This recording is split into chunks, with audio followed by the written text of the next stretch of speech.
Nous avons terminé le conseil municipal. Il y a 2 questions orales portées par Madame Cheffaut et Monsieur Romero. Je vous écoute. Vous êtes nostalgique de Monsieur Romero. Non, j'ai écrit Monsieur Romero, oui, c'est un vieux souvenir. Excusez-moi, Monsieur Amaro, désolé, pardon. C'est la nostalgie. Oh, il était charmant. Ou l'amnésie, je sais pas, ça peut être... À mon âge, vous savez. Mais écoutez, je vous souhaite d'avoir les mêmes capacités à mon âge, ne vous inquiétez pas. Une question concernant le logement sur la commune des Pennes-Mirabeau. Des rumeurs courent un petit peu partout concernant des dizaines de logements sociaux qui seraient construits sur un terrain jouxtant le chemin des Petits Cadeneaux. Des logements qui serviraient à reloger, d'après ces rumeurs-là, de nombreuses familles de certains quartiers marseillais. Est-ce que vous pouvez nous en dire plus sur cette rumeur, infirmer, confirmer, ou nous donner les détails de ce projet qui commence du coup à fleurir un petit peu partout? Ah ben alors ça tombe très bien. Ça tombe très bien. Alors déjà, cette façon de présenter les choses, ces logements serviraient à reloger de nombreuses familles de certains quartiers marseillais. Mais bien entendu, c'est pas vous qui le dites, c'est la rumeur. Parce que ça rappelle un peu des allégations qui viendraient plutôt du Front National, certains quartiers marseillais, là. Non ? Non, mais ça rappelle certaines allusions. Ben, écoutez, m'attaquez suffisamment pour que je vienne un peu vous chatouiller à mon cou. Du coup, si nous revenons à la question... bon, c'est un peu l'UMP-FN. Bon, c'est pas grave, c'est pas grave. Alors, nombreuses familles de certains quartiers marseillais, il faudrait d'abord qu'on m'explique ce que cela veut dire. Premièrement. Deuxièmement, vous avez tort d'écouter les rumeurs. Je vous pose la question. Mais tout à fait, ben, je vais essayer de vous répondre. Vous avez tort d'écouter les rumeurs, et vous, qui avez l'habitude de vous inviter dans des réunions auxquelles vous n'êtes pas invité, vous auriez mieux fait de venir à cette réunion publique à laquelle vous auriez pu parfaitement participer, où j'ai présenté il y a quelques semaines de ça, c'était un samedi matin à la mairie annexe de la Gavotte, ce projet. C'est dommage, effectivement, vous n'y étiez pas. Alors ce projet, j'ai répertorié les chiffres justement pour être très précis. Il s'agit d'un projet sur la campagne Dréau, qui est situé au-dessus du chemin des Petits Cadeneaux. Il s'agit d'un projet très exactement de 121 logements, dont 36 sociaux. Alors je me méfie, si demain la Provence dit 121 logements sociaux, non. 121 logements, dont 36 sociaux, sur une superficie de 19 000 m², ce qui fait 63 logements à l'hectare. Sensiblement moins que ce que nous l'imposeraient certaines règles, mais je veux maintenir un cadre de vie sur la commune. Il y aura 305 places de stationnement, dont 61 places extérieures publiques, pour améliorer aussi un petit peu le stationnement à la Gavotte.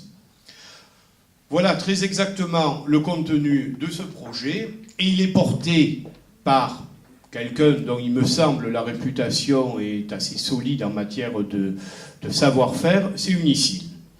Voilà. 121 logements, je le répète, 36 sociaux, du stationnement qui va avec, 63 logements à l'hectare. C'est un bon projet. Il va permettre d'améliorer un petit peu, dans le cadre d'une densification normale pour un quartier comme celui-là, l'offre en matière de logement. Donc, je tiens quand même à dire, mais j'ai bien compris que ce n'est pas vous qui colportiez cette rumeur, vous ne faites que la rapporter. Il est dommage que sur une commune comme la nôtre, on colporte ce type de rumeurs. Je sais que le sujet de certains quartiers est particulièrement sensible. Mais moi, sur ce plan-là, je n'ai pas de tabou.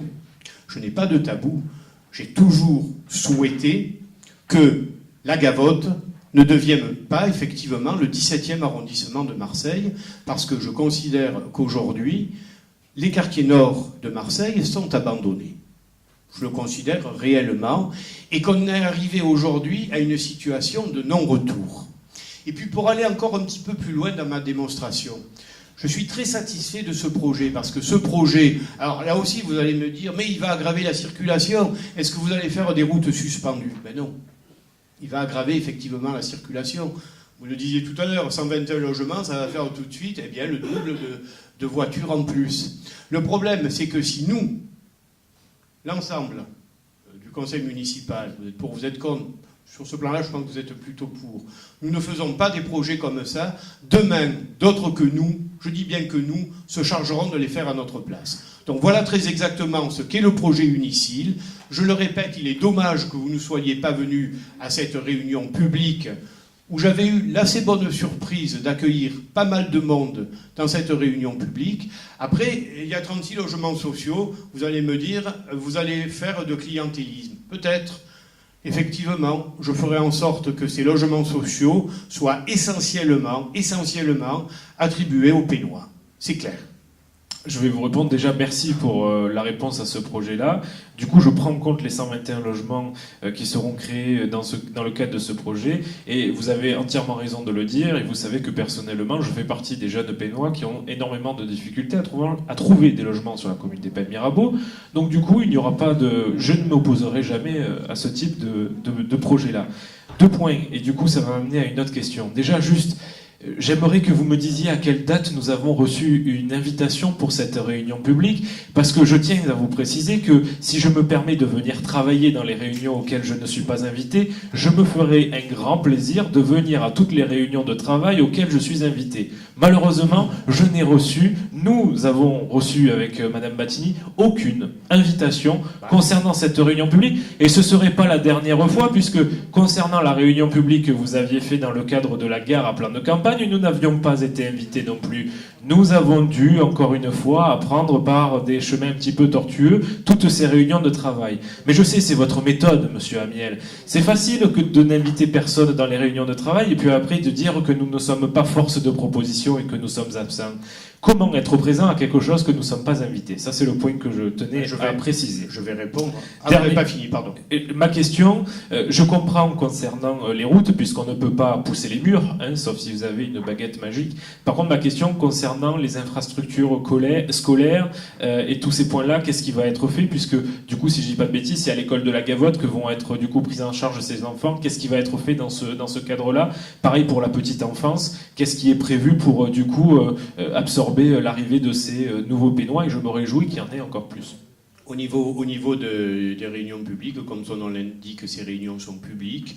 Nous essayons non pas d'envoyer des invitations personnalisées, mais de le faire savoir par voie de presse. Il y avait ce matin-là 200 personnes qui ne l'ont pas inventé et qui ne l'ont pas appris par des voies tortueuses. Ils ont reçu un courrier dans leur boîte aux lettres. Puisque vous savez très bien que les réunions publiques, les gens de la Gavotte, les Pénois sont invités. Les gens de la Gavotte. Oui, donc comment c'est de ça inviter ceux de Plan des Pennes ou de Plan Bien sûr, non mais je comprends, il n'y a pas de problème. C'est pour ça que je vous dis que ces Pénois-là ont reçu l'invitation par une lettre qui a été déposée dans leur boîte aux lettres. C'est pour ça qu'ils sont venus. Je pense que tous les élus qui sont ici, vous avez leurs coordonnées mail. Aujourd'hui, le mail ne coûte rien. Je pense qu'envoyer un simple mail ne coûte rien à la mairie pour nous prévenir. Mais je comprends, utiliser ces pratiques, c'est facile de taper sur les absents quand ils ne sont pas invités.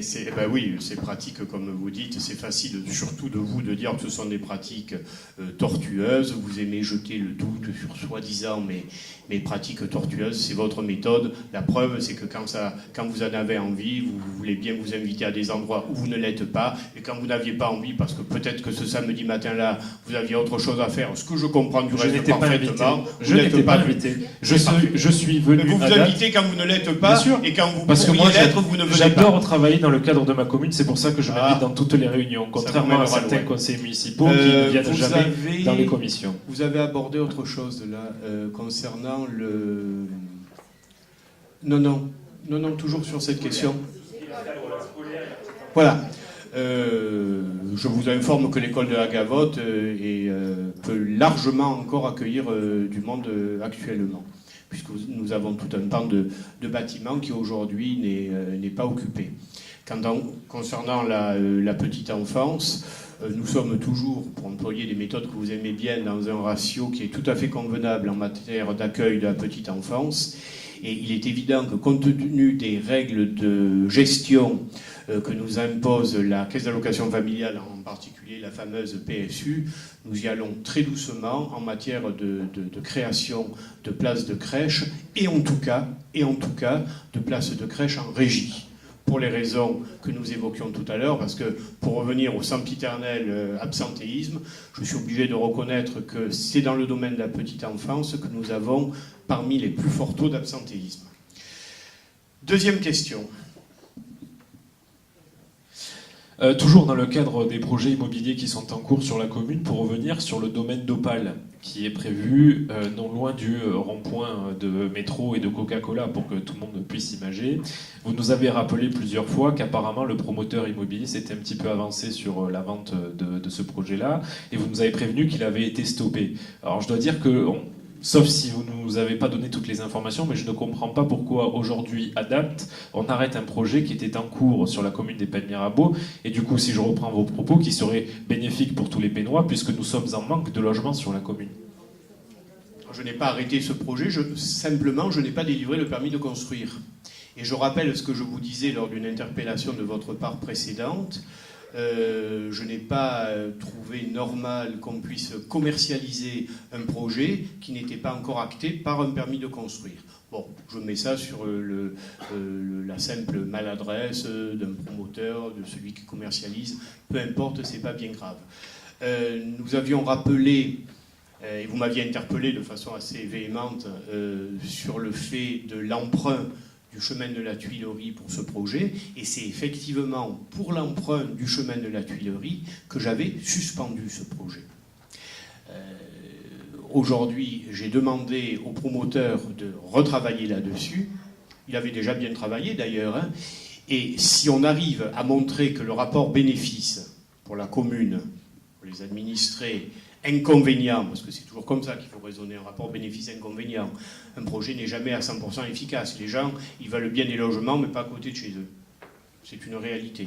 Si le rapport bénéfice-inconvénient devait l'emporter, eh bien, vous savez, je n'ai pas la science infuse, je peux me tromper. J'avais dit lors d'un conseil municipal, pas le dernier, celui d'avant, si je ne me trompe, que ce projet n'emprunterait pas le chemin de la Tuilerie. S'il s'avère que le chemin de la Tuilerie n'est pas trop impacté, en tout cas ne l'est pas davantage, voire moins que ce qu'il pouvait l'être du temps de l'ancienne mairie, je suis prêt à revoir mon point de vue.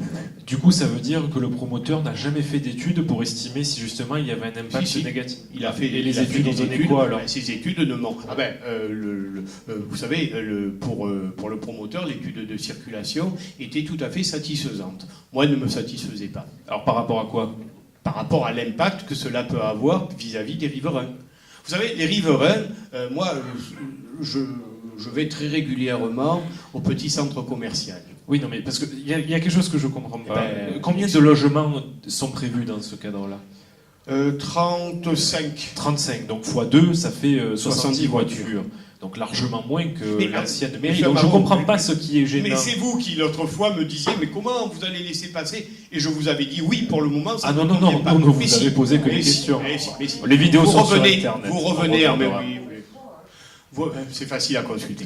Vous revenez en arrière là-dessus, mais moi aussi. Donc ça tombe bien, vous voyez, pour une fois, on se rejoint. S'il s'avère que ce projet n'est pas trop pénalisant, on lui donnera vie. Vous admettrez quand même que commercialiser un projet qui n'a pas... C'est ça qui a provoqué ma colère. Voilà. Commercialiser un projet qui n'a pas reçu un permis de construire, c'est pour le moins un petit peu exagéré. Voilà, c'est tout. Et effectivement, dans ces cas-là, on se dit, pourquoi? Le permis n'avait pas été accepté ou refusé? Non, il a été refusé. J'ai même le texte là. Refus du permis de construire en date du 9 mars 2015. Voilà. Donc je ne suis pas contre le projet Opale. Je vais même vous dire, je serais plutôt moins pour les logements, parce qu'on en fait des logements quand même. Hein. Donc le fait qu'il y ait des conseils municipaux qui habitent dans cette rue n'influence en rien la décision que vous avez prise la dernière fois? Ben, on va laisser répondre Madame Mépi. Non, mais enfin... C'est une question, je vous laisse répondre. Ouais. Oui, non, oui, tout simplement. Non. Très bien, merci. Non, mais enfin, je crois rêver, là. Là, je crois rêver, franchement. Enfin, heureusement qu'avant, il y avait Madame Delias, il y avait Monsieur Mazier, et heureusement qu'il n'y a plus que Madame Mépi, dont l'agressivité légendaire est bien connue, n'est-ce pas? Je l'apprécie beaucoup. Vous l'avez dit tout à l'heure et je vous en remercie. Bon, je crois que on a eu sur ce sujet une réponse qui est convenable. Non, sauf que je ne l'ai pas terminé. Ce projet me tient d'autant plus à cœur. C'est moins pour les logements que pour l'acquisition du bassin de rétention demandé par le syndicat d'Acadiens. C'est surtout ça qui motivait le fait que ce projet me tient à cœur et sur lequel j'avais travaillé très personnellement. Sauf qu'à un moment donné, les services s'emparent du dossier et c'est normal. Ils le travaillent sur un plan urbanistique, ils le travaillent sur un plan technique. Et puis un beau jour, vous voyez qu'il y a une commercialisation et que le permis n'a pas été accordé. Ben non, je ne suis pas content. Mais je mets ça sur le compte d'une simple maladresse. Ce conseil municipal est terminé. Je voudrais rajouter un petit mot quand même. Je regrette, et je m'en suis inquiété, l'absence de la presse ce soir en la personne c'est Madame Nonancourt qui d'habitude couvre ce conseil municipal et qui a décidé, et c'est son droit, de ne plus venir puisqu'elle avait été nommément attaquée comme parti pris vu que c'est un employé municipal. Je le regrette parce qu'il était quand même plutôt agréable d'avoir un compte rendu des conseils municipaux dans la presse. Évidemment, ce n'est plus le cas. Donc, je vais quand même... la première fois, je me suis dit, tiens, elle n'est pas obligée, hein. Contrairement à ce que vous pensez, elle n'est pas aux ordres. Donc la première fois, elle n'est pas venue. La deuxième fois, elle n'est pas venue. Ce soir, j'espérais qu'elle serait là, parce que le vote du budget, c'est quand même quelque chose d'important. Elle n'est pas venue non plus. Donc, vous en êtes au courant. Je vais saisir la Provence en faisant part de ce qui s'est passé. Et pour autant, en envoyant quand même un communiqué de presse factuel du type de celui qu'on utilisera pour le Pénois, pour relater le plus factuellement possible ce qui a été dit ce soir, sauf que bien évidemment, ces conseils municipaux sont enregistrés et que libre à chacun de pouvoir les regarder. Mais ceux qui lisent la Provence ne sont pas forcément ceux qui vont sur le site internet et vice-versa. Je regrette vivement que cette personne dont l'honnêteté intellectuelle est réelle ait été attaquée et j'espère qu'elle changera d'avis. Merci, n'oubliez pas de signer le budget.